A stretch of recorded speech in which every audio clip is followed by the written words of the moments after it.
Donc, on peut créer une SAS et garder son statut auto-entrepreneur. Donc, en fait, la SASU, elle est intéressante si on a la capacité et si on peut attendre la fin de l'année pour se verser des dividendes.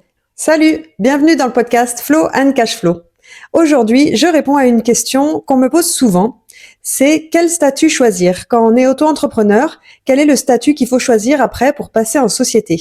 Eh ben, ma réponse, c'est qu'en fait, il n'y a pas forcément besoin de choisir et qu'on peut rester auto-entrepreneur pour beaucoup de raisons. Aujourd'hui, je vais te raconter mon histoire, mon parcours. Ça fait 8 ans que je suis à mon compte. Ce statut est très avantageux. Donc, ce podcast, il est pour toi si tu es auto-entrepreneur ou un side project pour le moment, entrepreneur individuel, artisan. Donc, en général, on veut changer de statut parce que on va atteindre des plafonds. Alors, un bémol, parfois, on veut changer de statut aussi parce qu'on a beaucoup de frais professionnels. Donc, ça reste toujours du cas par cas. Dans ce podcast, je te partage mon expérience et ce que je connais à date avec les connaissances et mon état de conscience du moment. Et selon le moment où tu vas écouter ce podcast, peut-être qu'il y aura eu le gouvernement qui a légiféré ou autre chose, et peut-être que les lois en vigueur ne seront plus les mêmes. Donc attention, au moment où on écoute ce podcast, et tout ce que je dis, ça n'est que mon expérience et l'état de mes connaissances actuelles. Donc je vais vous faire part aujourd'hui de mon expérience en tant qu'auto-entrepreneur. J'ai créé mon entreprise il y a 8 ans.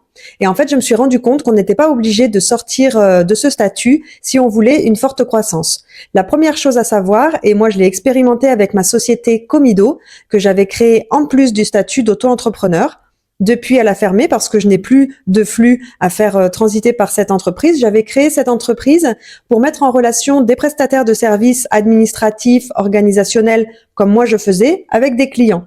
C'était un moment donné où j'avais beaucoup de clients et du coup, j'avais bien assez de travail et je voulais diffuser et transmettre du coup ces clients-là avec des partenaires de confiance qui faisaient le même métier que moi et moi, j'étais apporteur d'affaires.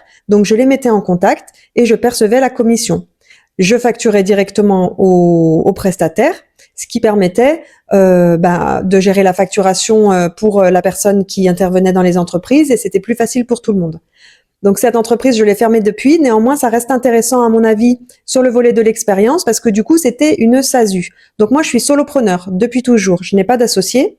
Donc on peut créer une SAS et garder son statut auto-entrepreneur. La différence entre la SASU et la SARL, à mon sens, je fais vraiment un résumé, c'est que la SARL, on est obligé de payer des charges sociales, alors que la SASU, si on ne se paye pas et si on ne se verse aucun salaire, il n'y a pas d'acompte de charges sociales à payer. Donc en fait, moi, la stratégie que j'avais adoptée, c'était de garder mon statut d'auto-entrepreneur pour ce que je facturais moi en direct à mes clients.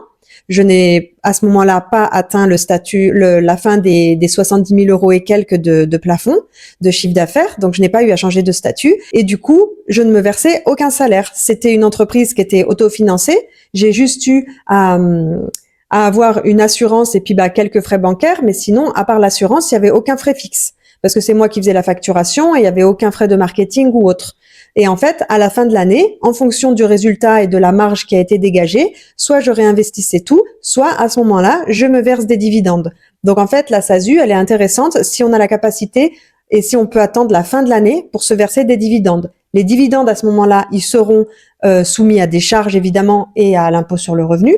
Mais en tout cas, ces charges sociales, elles ne seront payées que s'il y a vraiment des dividendes à se verser. Donc si on peut attendre la fin de l'année, on peut très bien créer une SASU et à la fin de l'année, on se verse des dividendes et on paye les charges proportionnellement à ce qu'on a touché. La deuxième possibilité pour rester auto-entrepreneur et avoir une autre activité, c'est le statut d'auteur-artiste. C'est une autre cotisation au niveau des charges URSSAF et du coup, c'est un autre cumul de chiffre d'affaires pour ne pas atteindre le seuil, le plafond d'auto-entrepreneur. Donc, le statut d'artiste-auteur, on peut avoir plusieurs activités avec un même numéro de SIRET. Il faut en faire la demande sur le guichet de l'INPI. Si vous êtes spécialiste dans le domaine, n'hésitez pas à me contacter, qu'on fasse une interview avec plein de détails vraiment précis. Et si vous écoutez ce podcast, n'hésitez pas à vous abonner pour recevoir les prochains épisodes directement et aussi à me faire vos retours, soit en commentaire sur les réseaux pour me dire si ce sujet vous intéresse et si vous voulez qu'on creuse. Sinon, je passerai à d'autres sujets. Mais en tout cas, vous pouvez vraiment revenir vers moi pour qu'on puisse avancer sur ces sujets si vous avez besoin d'avoir plus d'informations.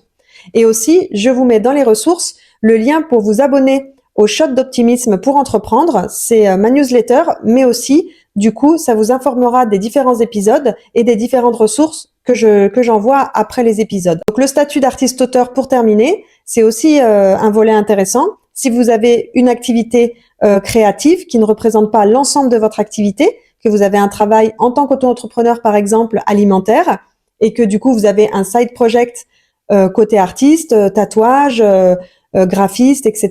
Donc, il faut voir, il y a une liste de catégories d'activités qui peuvent rentrer dans ce statut artiste-auteur. Et à ce moment-là, si une petite partie de vos revenus correspondent à ce statut-là, n'hésitez pas, vous pouvez vous inscrire et comme ça, vous avez 2 caisses de cotisation. Donc, il faudra faire attention chaque mois ou chaque trimestre quand vous faites vos déclarations de charges. Par contre, ce sera 2 caisses différentes. Donc, il faudra bien faire les deux déclarations différentes.